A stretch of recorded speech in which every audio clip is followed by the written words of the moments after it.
Today is we're going to look at how the vertebral bodies and the vertebral disc. So everybody talks about how a vertebral disc affects your spine and this. Let's put this in real words. Here's the vertebral body. Okay, see that little bit of there, and each body represents a segment of your spine.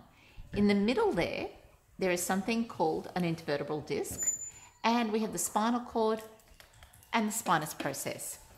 So for today's lecture, we're going to look at this, and this being the vertebral bodies. So this little bit here, the mandarin is going to represent an intervertebral disc in between those.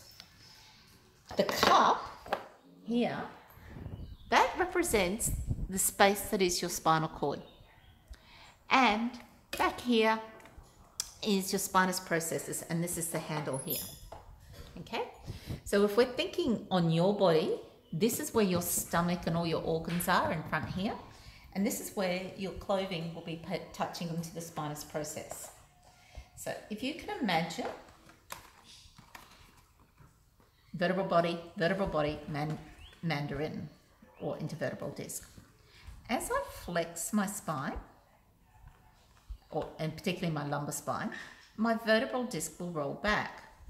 Now, normally our spine is a bit like this saucer, the vertebral bodies. So they've got a little lip so it doesn't just roll straight off.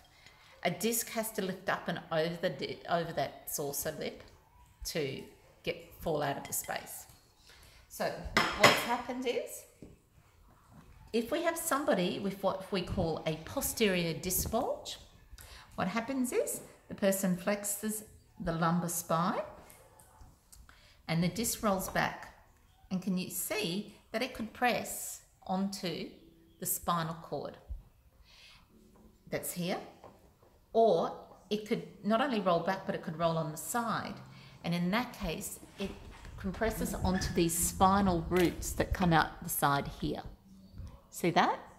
Now those particular, the reason why we don't want that to happen is that as that happens, in our spinal cord, there's information coming up to the body, to the brain, that's called sensory or ascending pathways. And then there's at the back, and that's technically in our spine, that information will be here. Whilst at this part of the spinal cord, there are descending pathways that tell the brain about the motor pathways. These become spinal nerves where both the sensory and motor information come out.